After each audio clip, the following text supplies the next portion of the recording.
ത്രിയേക ദൈവത്തിൻ്റെ വലിയ തിരുനാമം മഹത്വപ്പെടുമാറാകട്ടെ. വാത്സല്യമുള്ള അനുഗ്രഹിക്കപ്പെട്ട സഹോദരങ്ങളെ, സങ്കീർത്തന മാതിരിയുടെ 144 എപ്പിസോഡിലേക്ക് ഏവരെയും ഹൃദയപൂർവ്വം സ്വാഗതം ചെയ്യുന്നു. കഴിഞ്ഞ ലാസ്റ്റ് എപ്പിസോഡുകളിൽ 36 സങ്കീർത്തനം നമ്മൾ ധ്യാനിക്കുകയും പഠിക്കുകയും ചെയ്യുകയാണല്ലോ. ദൈവകൃപയിൽ ആശ്രയിച്ച് പരിശുദ്ധാത്മാവിൽ ദൈവവചനങ്ങൾ ധ്യാനിക്കുവാനും നമ്മുടെ ജീവിതത്തിന് അതൊരു ഉൾക്കാഴ്ചയായി തീരുവാനും ഈ പഠനം ഇടയായി തീരട്ടെ എന്ന് ആമുഖമായി ഓർപ്പിക്കുന്നു.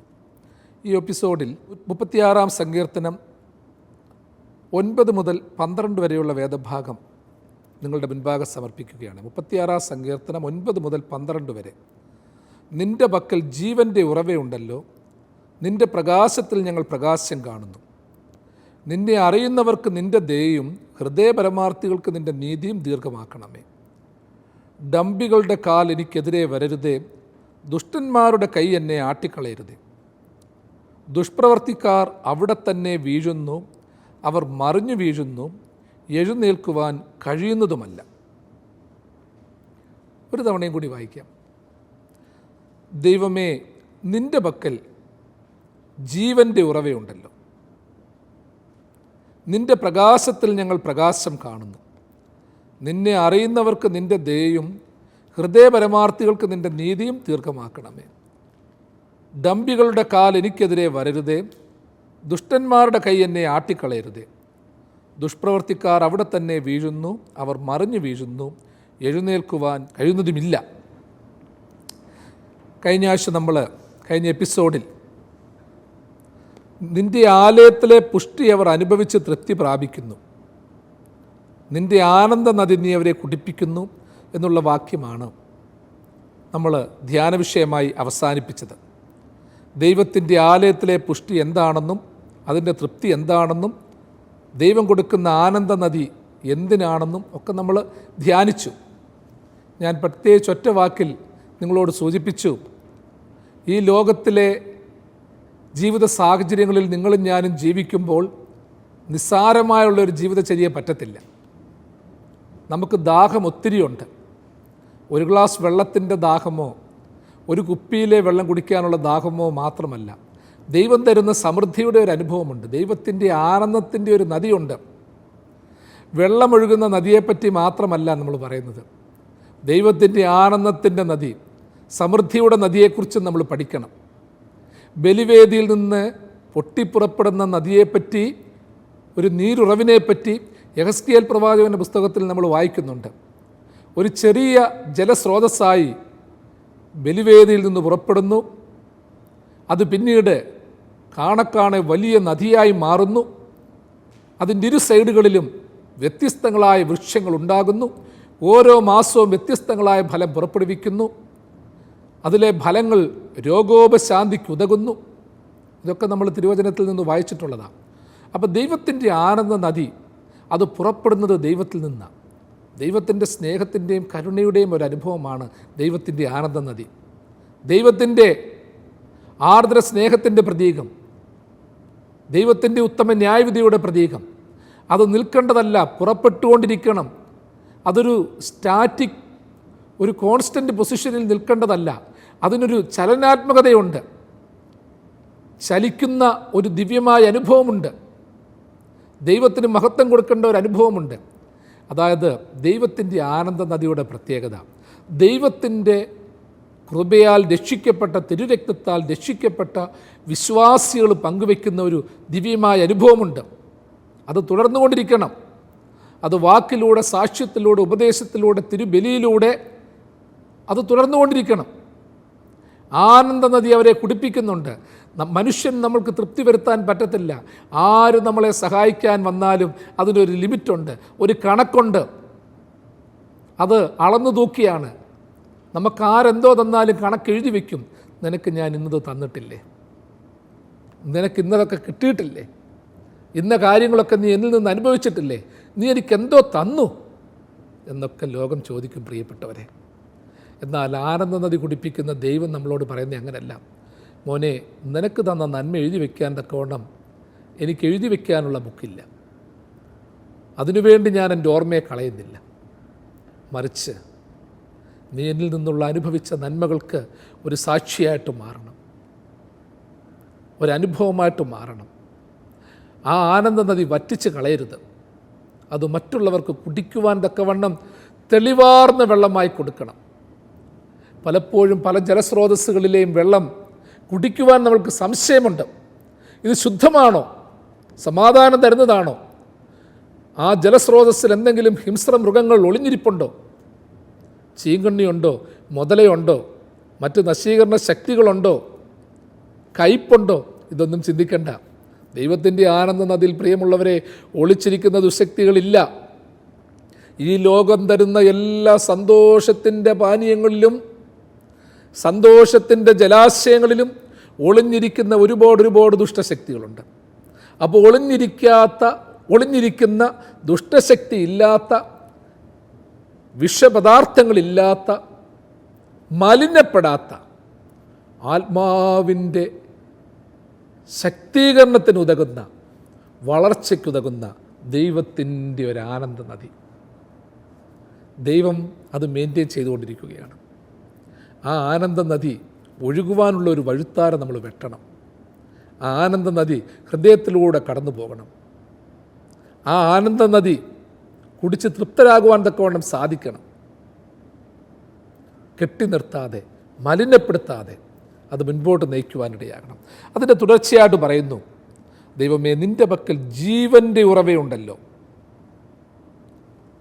ഉറവയെക്കുറിച്ച് പറയുമ്പോൾ നമ്മൾ തന്നെ ചിന്തിക്കേണ്ട ഒരു കാര്യം, ഈ ജീവൻ്റെ ഉറവ, ചില ആഡ്ജക്റ്റീവൊക്കെ വ്യത്യസ്തമാണ്. ഉറവയ്ക്ക് കൊടുത്തേക്കുന്നത് ഒരു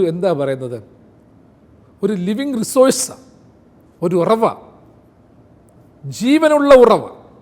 ഈ ജീവനുള്ള ഉറവയെന്ന് വെച്ച് കഴിഞ്ഞാൽ മനുഷ്യന് ജീവനുണ്ടെന്ന് പറയാം, മൃഗങ്ങൾക്ക് ജീവനുണ്ടെന്ന് പറയാം, സസ്യലതാദികൾക്ക് ജീവനുണ്ടെന്ന് പറയാം.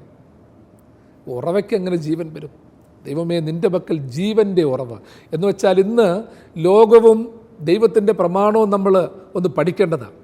ദൈവത്തിൻ്റെ ഉറവയെന്ന് വെച്ചാൽ ജീവൻ കൊടുക്കുന്ന ഉറവയാണ്, എല്ലാവരെയും സന്തോഷിപ്പിക്കുന്ന ഉറവയാണ്, പ്രതീക്ഷ കൊടുക്കുന്ന ഒരു ഉറവയാണ്. ദൈവത്തിൻ്റെ പക്കൽ അതിൻ്റേതായൊരു ഉറവയുണ്ട്. നീ ഉറവയും ഒഴുക്കും തുറന്നു വിട്ടു എന്ന് സങ്കീർത്തനം പറയുമ്പോൾ നമ്മൾ ഹൃദയംഗമായിട്ട് ഒന്നുകൂടി ചിന്തിക്കണം. ജീവൻ്റെ ഉറവ, ജീവൻ്റെ ശക്തി, ജീവൻ്റെ ബലം നൽകുന്നവൻ എൻ്റെ ദൈവമാണ്. ദൈവമേ, നിൻ്റെ പക്കൽ ജീവൻ്റെ ഉറവയുണ്ടല്ലോ. ഞാനും ഒത്തിരി ഉറവ കയ്യിൽ കൊണ്ട് നടക്കുന്നവനാണ്. നമുക്കൊക്കെ പലതിൻ്റെയും ഉറവകളുണ്ട്, ഉറവിടങ്ങളുണ്ട്. പലതിൻ്റെയും ഉറവിടം നമ്മളാണെന്ന് നമ്മൾ പറയുന്നവരാണ്. എന്നിൽ നിന്നാണ് പലതും ഉണ്ടായത്. ഈ ആശയം രൂപപ്പെടുത്തിയത്, ഇന്നത് തുടങ്ങിയത്, ഇന്നത് സ്ഥാപിച്ചത്. നമ്മൾ പറയും, ഫൗണ്ടേഷൻ എന്നുള്ള പേരിൽ അറിയപ്പെടാൻ ഇഷ്ടമുള്ളവരാണ് നമ്മൾ. നമുക്ക് ജീവൻ കൊടുക്കാൻ പറ്റുമോ പ്രിയമുള്ളവരെ? സച്ചിദാനന്ദൻ്റെ ലോകാവസാനം എന്ന് പറയുന്ന ഒരു പുസ്തകം, ഒരു കൃതി, ചെറിയൊരു ചിന്ത. ദൈവം സൃഷ്ടിച്ചതിന് ബദലായി അന്ധകാരത്തിൻ്റെ ശക്തി, ബദൽ ശക്തി പ്രപഞ്ച സൃഷ്ടി നടത്തുന്നു. ദൈവം സൃഷ്ടിച്ച ഓരോന്നും നശിച്ചു പോകട്ടെ, നീങ്ങിപ്പോകട്ടെ എന്ന് പറയുന്നു. മനുഷ്യൻ നീങ്ങിപ്പോകട്ടെ, സസ്യലതാദികൾ നീങ്ങിപ്പോകട്ടെ, വെളിച്ചം മാറിപ്പോകട്ടെ, എല്ലാം മാറിപ്പോകട്ടെ. എല്ലാം മാറി അന്ധകാരം രൂപപ്പെട്ടതിനെപ്പറ്റി അദ്ദേഹം ഭാവനാത്മകമായിട്ട് പറയുകയാണ്. തുടർന്ന് പറയും, എന്താ, ഞാൻ പുതിയ സൃഷ്ടി ഉണ്ടാക്കാൻ പോകുന്നു, വെളിച്ചമുണ്ടാകട്ടെ. പക്ഷേ വെളിച്ചമുണ്ടായില്ല. എല്ലാ അന്ധകാര ശക്തികളുടെയും പ്രത്യേകത അതാണ്. ഇല്ലായ്മയാക്കാനും നശിപ്പിക്കാനും ഒക്കെ പറ്റും, പക്ഷേ ഉണ്ടാക്കാൻ പറ്റത്തില്ല. ഉറവ ആണെന്ന് നടിക്കാൻ പറ്റും, പക്ഷേ വറ്റിപ്പോകുന്ന ഉറവകൾ. ഇതാ വറ്റാത്ത ഒരു ഉറവ, അതും വെറും ഒരു ഉറവയല്ല, ജീവൻ്റെ ഉറവ. പാട്ടുകാരൻ പാടിയല്ലോ, ജീവൻ്റെ ഉറവിടം ക്രിസ്തുവത്രേ, നാവിനാലവനെ നാം ഘോഷിക്കാം, അവനത്രേ എൻ പാപഹരൻ, തൻ ജീവനാൽ എന്നെയും വീണ്ടെടുത്തു. അവനത്രേ എൻ പാപഹാരൻ, തൻ ജീവനാൽ എന്നെയും വീണ്ടെടുത്തു. താശയിലെനിക്കവൻ തണലേകി, താങ്ങി എന്നെ വീഴ്ചയിൽ വഴി നടത്തി. തുടച്ചെൻ്റെ കണ്ണുനീർ പൊൻകരത്താൽ, തുടിക്കുന്നൻ മനം സ്വർഗ സന്തോഷത്താൽ. തുടച്ചെൻ്റെ കണ്ണുനീർ പൊൻകരത്താൽ, തുടിക്കുന്നൻ മനം സ്വർഗ സന്തോഷത്താൽ. ജീവൻ്റെ ഉറവിടം ക്രിസ്തുവത്രേ, നാവിനാലവനെ നാം ഘോഷിക്കാം. അതെ ദൈവമേ, നിൻ്റെ പക്കൽ ജീവൻ്റെ ഉറവയുണ്ട്. ഞാനും ഉറവയും ഒഴുക്കുമാണെന്ന് പറഞ്ഞ് പലപ്പോഴും സന്തോഷിക്കുന്നുണ്ടായിരുന്നു. എന്നാൽ ജീവനില്ലാത്ത ഉറവകളാണ്. എൻ്റെ ഉറവകളിൽ എന്തൊക്കെയാണുള്ളതെന്ന് അറിഞ്ഞുകൂടാ. എൻ്റെ പ്രിയമുള്ളവരെ, ജീവിതത്തിൽ, ഹൃദയത്തിൽ, മനസ്സിൽ നന്മയുടേതായിട്ടുള്ളൊരു പ്രവാഹമുണ്ടെങ്കിൽ അത് ജീവൻ്റെ ഉറവയാണ്. അല്ല, നമ്മൾ തുറന്നു വിടുന്നത് പകയും വിദ്വേഷവും നിന്ദകളും ദുഷികളുമാണെങ്കിൽ അത് കെട്ട ഉറവയാണ്, നന്മയില്ലാത്ത ഉറവയാണ്, എല്ലാ ഉറവകളെയും നശിപ്പിക്കുന്നതാണ്. വീണ്ടും നിൻ്റെ പ്രകാശത്തിൽ ഞങ്ങൾ പ്രകാശം കാണുന്നു, നിൻ്റെ പ്രകാശത്തിൽ ഞങ്ങൾ പ്രകാശം കാണുന്നു. വെളിവു നിറഞ്ഞോരീശോ നിൻ വെളിവാൽ കാണുന്നു. വെളിവിയടിയാരഖില ധാരമഥാം വെളിവും നീ. കാന്ത്യാ ഞങ്ങളെ നീ താഥൻ, കതിരേ ശോഭിപ്പിക്കെന്നും.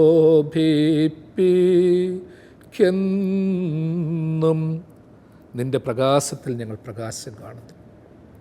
ദൈവമേ, നിൻ്റെ പ്രകാശം മാത്രം മതി എനിക്ക് പ്രകാശം കാണാൻ. പ്രകാശത്തിന് ഞാൻ കൊടുത്ത വ്യാഖ്യാനങ്ങൾ തെറ്റിപ്പോയിട്ടുണ്ട്. അന്ധകാരത്തെ പ്രകാശമാണെന്ന് ഘോഷിച്ചിട്ടുണ്ട്, വെളിച്ചമില്ലാത്തതിനെ വെളിച്ചമാണെന്ന് ഘോഷിച്ചിട്ടുണ്ട്, ചൂടില്ലാത്തതിനെ ചൂടുണ്ടെന്ന് പറഞ്ഞിട്ടുണ്ട്. സുഖദായകമായ നിൻ്റെ പ്രകാശം എന്നിലുള്ളപ്പോൾ അന്ധകാരദായകമായ എല്ലാ വെള്ളി വെളിച്ചങ്ങളെയും മാറ്റി ദൈവമേ ശുദ്ധീകരിക്കണമേ. ഞാൻ ലോകത്തിൻ്റെ വെളിച്ചമാകുന്നു എന്ന് അരുളി ചെയ്തവനാണ് ദൈവം. നമ്മളൊറ്റ സാക്ഷ്യം നടത്തുകയാണ്, നിൻ്റെ പ്രകാശത്താലാകുന്നു ഞങ്ങൾ പ്രകാശം കാണുന്നത്. നിൻ്റെ പ്രകാശത്തിൽ ഞങ്ങൾ പ്രകാശം കാണുന്നു. അതൊരു വലിയ സാക്ഷ്യമാണ്, മറ്റൊന്നും അതിൻ്റെ അകത്തില്ല. ഒറ്റ വാക്കി പറഞ്ഞാൽ ഞാൻ ഇരിക്കുന്നതും എഴുന്നേൽക്കുന്നതും നിൽക്കുന്നതും നടക്കുന്നതും അറിയുന്നതും വ്യാഖ്യാനിക്കുന്നതുമെല്ലാം ദൈവമേ നിൻ്റെ ഒറ്റ പ്രകാശത്തിലാണ്. ഈ പ്രകാശമില്ലാത്ത വ്യാഖ്യാനങ്ങൾ വരുന്നത്, ഈ വെളിച്ചമില്ലാത്ത വെളിച്ചത്തെക്കുറിച്ച് പഠിപ്പിക്കുന്നത് നമ്മളൊന്നുകൂടി ചിന്തിച്ചു വേണം പഠിപ്പിക്കേണ്ടത്. ദൈവം പ്രകാശമായിട്ടുള്ളപ്പോൾ ഒരുപക്ഷെ ഭൗതികമായ എൻ്റെ പ്രകാശമൊക്കെ ആരൊക്കെ ഊതിക്കെടുത്തിയാലും, ഒരുപക്ഷെ കെട്ടുപോയെന്ന് തോന്നിയാലും അതൊരു വലിയൊരു പ്രതിബിംബമാണ്. എന്നിലൊരു പക്ഷേ എണ്ണയുടെ അനുഭവമൊക്കെ തീർന്നു പോകാം, വിളക്കില്ലാതിരിക്കുന്ന അനുഭവം വരാം. ഞാൻ കൊണ്ടുപോകുന്ന വിളക്കല്ല, ഞാൻ കൊണ്ടുപോകുന്ന എണ്ണയല്ല, അതിനപ്പുറമായി ദൈവത്തിൻ്റെ ഒരു പ്രകാശമുണ്ട്. ടാഗോർ ഗീതാഞ്ജലിയിൽ പറയുന്നത് പോലെ, വൈകുന്നേരം സന്ധ്യ മൂടി വരുന്ന സമയത്ത് ഒരു മനുഷ്യൻ തോണിയിലൂടെ സഞ്ചരിക്കുന്നു. തൻ്റെ തോണിയിൽ അവനൊരു ദീപസ്തംഭം കത്തിച്ചു വെച്ചിട്ടുണ്ട്. ആ പ്രകാശത്തിൻ്റെ മുൻപിലിരുന്നു കൊണ്ട് അവൻ ഒരു പ്രാർത്ഥന ചൊല്ലിക്കൊണ്ടിരിക്കുന്നു. പെട്ടെന്ന് കാറ്റടിച്ച് ആ വെളിച്ചം പോകുന്നു. ആ വെളിച്ചം പോയപ്പോൾ അവൻ പരിതപിച്ചു, ദൈവമേ സർവേശ്വര, നീ എന്തിനീ ദീപം ഊതിക്കെടുത്തി?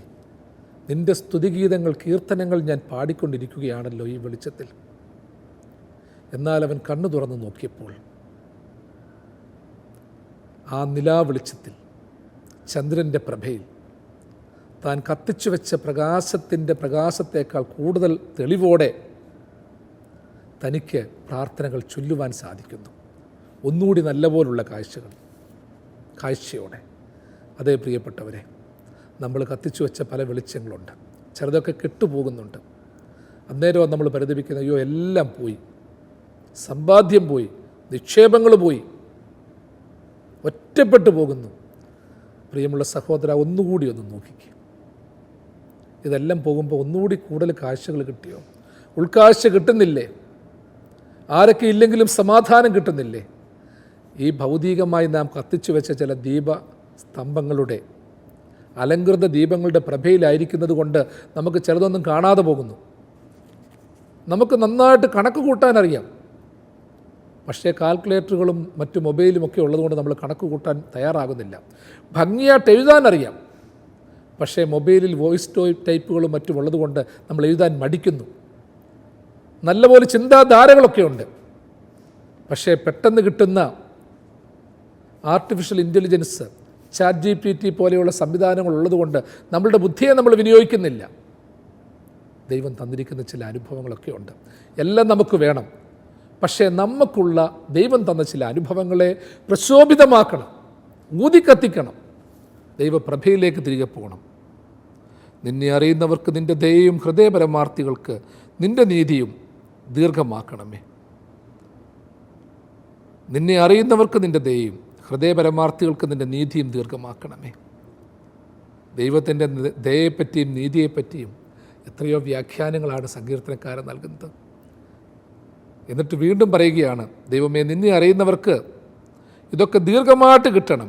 അതായത് നിന്നെ അറിയുന്നവർക്ക് നിൻ്റെ ദയ അത് ദീർഘമാക്കണം, ഹൃദയപരമാർത്ഥികളായവർക്ക് നിൻ്റെ നീതി അത് ദീർഘമാക്കണം. എത്രയോ ഹൃദ്യമായൊരാവിഷ്കാരമാണ് ഈ നീതിയും ദയയും ഒക്കെ. നമ്മൾ നേരത്തെ പറഞ്ഞ നീതിയും ദയയും തമ്മിൽ ചുംബിച്ചിരിക്കുന്നു.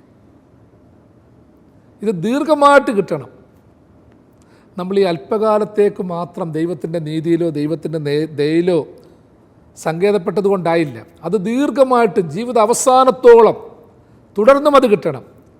നമ്മളിപ്പോൾ പറയത്തില്ലയോ, ഞാൻ അറ്റത്ത് പോയി പാർത്താൽ, സമുദ്രത്തിൻ്റെ അറ്റത്ത്, ഭൂമിയുടെ അറ്റത്ത് പോയി പാർത്താൽ അവിടെ നിൻ്റെ കൈ എന്നെ നടത്തും. 139 സങ്കീർത്തനം നമ്മളൊന്ന് വായിച്ചു നോക്കുമ്പോൾ അറിയാം. നിന്നെ ഒളിച്ച് ഞാൻ എവിടെ പോകും? ഇത് ദീർഘമാക്കിക്കൊണ്ടിരിക്കണം. മുമ്പേ നമ്മൾ പറഞ്ഞതുപോലെ extension of divine virtues, divine justice, divine judgement, ഇതൊക്കെ ഭയങ്കരമായൊരു സംഗതിയാണ്. അത് നീണ്ടു കിടക്കണം. ഹൃദയപരമാർത്ഥികൾക്ക് നിൻ്റെ നീതി ദീർഘമാക്കണം, നിന്നെ അറിയുന്നവർക്ക് നിൻ്റെ ദയ ദീർഘമാക്കണം. ദൈവത്തിൻ്റെ നീതി എല്ലാവർക്കും ദീർഘമായിട്ട് കിട്ടണമെന്നില്ല. ദൈവത്തെ അറിയണം, ഹൃദയപരമാർത്ഥികളായിട്ടുള്ളവർ അതിൽ സങ്കേതപ്പെടണം.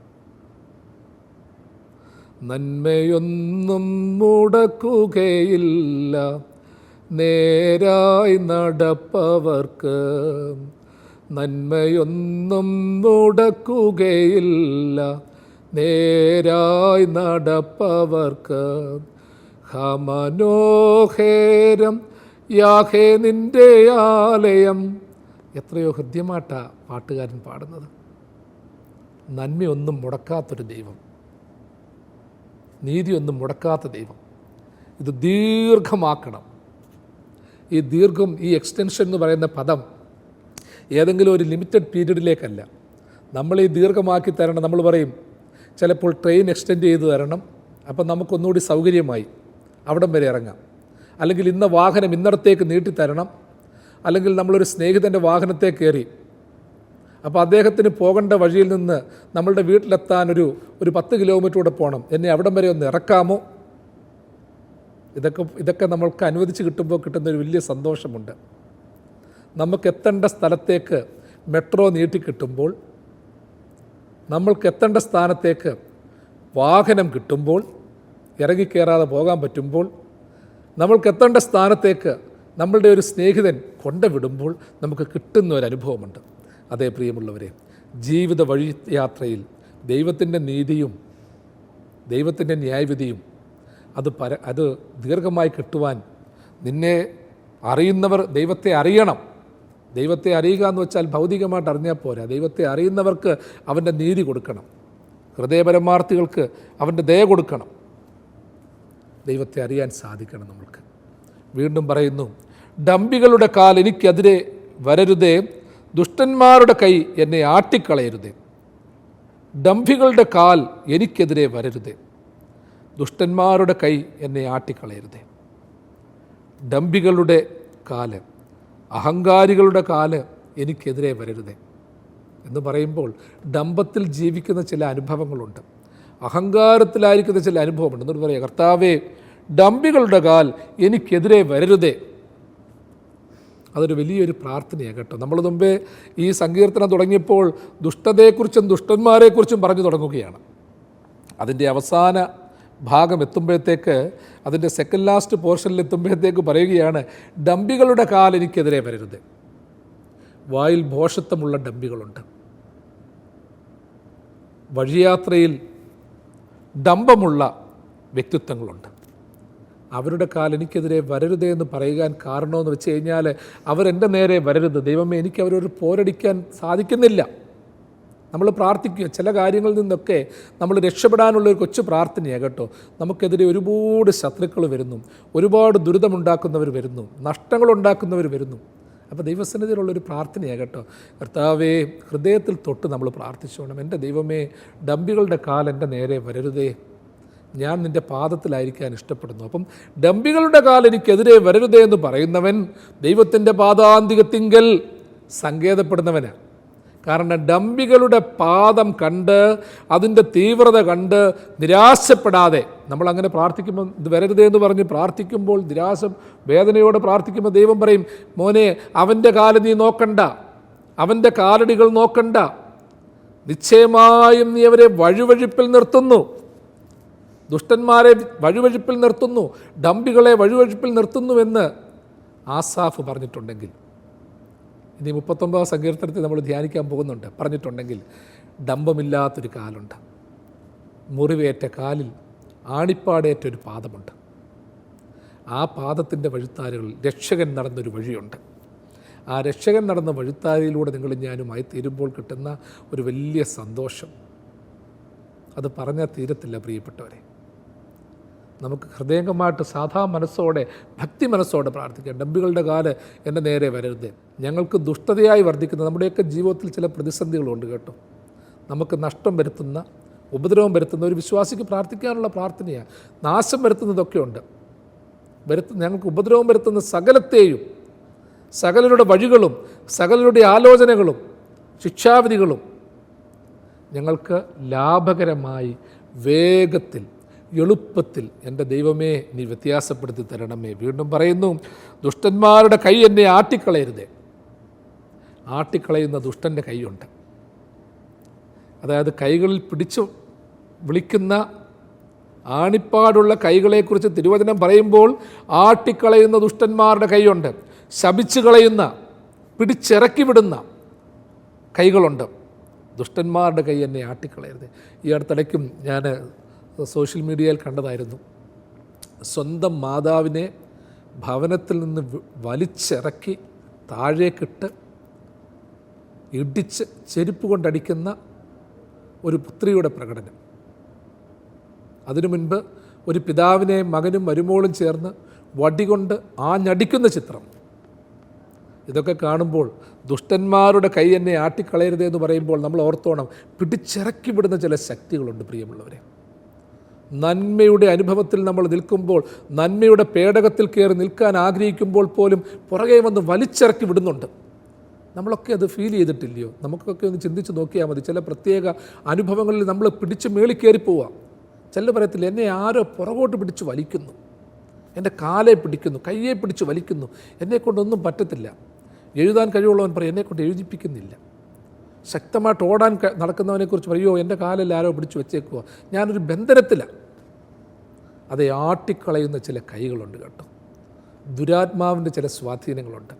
അതുകൊണ്ട് പ്രാർത്ഥിക്കുക, ദൈവമേ, ദുഷ്ടൻ്റെ കൈ എന്നെ ആട്ടിക്കളയരുത്. നമ്മളെപ്പോഴും പ്രാർത്ഥിക്കണം, ഡംഭികളുടെ കാൽ എനിക്കെതിരെ വരരുതേ, ദുഷ്ടന്മാരുടെ കൈ എന്നെ ആട്ടിക്കളയരുതേ, ദുഷ്ടൻ്റെ കൈ ആട്ടിക്കളയാതിരിക്കണമെന്നുണ്ടെങ്കിൽ ദൈവത്തിൻ്റെ കയ്യിൽ മുറുകെ പിടിച്ചോണം, ബലത്തെ പിടിച്ചോണം.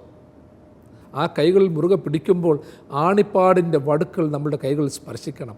ആണിപ്പാടിൻ്റെ സ്വാധീനം ദൈവകരങ്ങളിൽ മുറുകെ പിടിക്കുമ്പോൾ നമ്മൾ അനുഭവിച്ചാൽ ഒരു ദുഷ്ടന് നമ്മളെ ആട്ടിക്കളയത്തില്ല. കടന്നു വരും മകനെ എന്ന് പറഞ്ഞ് കൈകളിൽ പിടിച്ച് അകത്തേക്ക് കയറ്റുന്ന ദൈവത്തിൻ്റെ കരുണ. അതുകൊണ്ടാണ് അവസാനമായിട്ട് പറയുന്നു, ദുഷ്പ്രവർത്തിക്കാർ അവിടെ തന്നെ വീഴുന്നു, മറിഞ്ഞു വീഴുന്നു, എഴുന്നേൽക്കുവാൻ കഴിയുന്നതുമില്ല. അതിൻ്റെ ആ കൺക്ലൂഷൻ പോർഷനിൽ പറയുകയാണ്, പ്രിയപ്പെട്ടവരെ, നിങ്ങളൊന്നും ഓർത്ത് ഭാരപ്പെടണ്ട. നഷ്ടം വരുത്തുന്നവരെക്കുറിച്ചും ഡംബികളെക്കുറിച്ചും നിങ്ങളെ പുറത്തേക്ക് വലിച്ചിറക്കുന്ന ശക്തികളെക്കുറിച്ചും ഒന്നും ഓർത്ത് വിഷമിക്കണ്ട. ദുഷ്പ്രവർത്തിക്കാർ അവിടെ തന്നെ വീഴുന്നു എന്ന് വെച്ചാൽ ഒരു സ്റ്റെപ്പ് പോലും മുൻപോട്ട് പോകാൻ പറ്റത്തില്ല, അവിടെ തന്നെ വീഴുന്നു, എഴുന്നേൽക്കാൻ കഴിയാതെ വണ്ണം മറിഞ്ഞു വീഴുന്നു. പ്രിയമുള്ളവരെ, ഓർത്തോണം, എന്നെ അടിച്ചാലും എന്നെ സ്നേഹിക്കുന്ന ഒരു ദൈവമുണ്ട്, എന്നെ കരുതുന്നൊരു ദൈവമുണ്ട്. ഒരു സ്റ്റെപ്പ് പോലും ദുഷ്പ്രവർത്തിക്കാർ നമ്മൾ ഓർത്തോണം അവിടെ തന്നെ നിൽക്കുകയാണ്. അവന് മുൻപോട്ട് ചലിക്കാൻ പറ്റത്തില്ല, ദൈവം അവനെ ചലിപ്പിക്കത്തില്ല. അതുകൊണ്ട് അവിടെ തന്നെ അവൻ മറിഞ്ഞു വീഴും, എഴുന്നേൽക്കാൻ കഴിയാതെ വണ്ണം മറിഞ്ഞു വീഴപ്പെടും.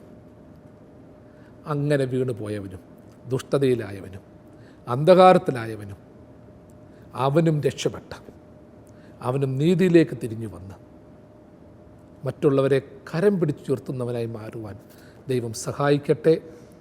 നമ്മളെ മറിഞ്ഞു വീഴ്ത്തുന്ന, അയ്യോ ദുഷ്ടൻ എന്നെ പിടിച്ചു വീഴ്ത്തി, എന്നെ ആട്ടിക്കളഞ്ഞു എന്ന് പറഞ്ഞ് വ്യസനത്തിൽ മാത്രം ഇരിക്കാനല്ല.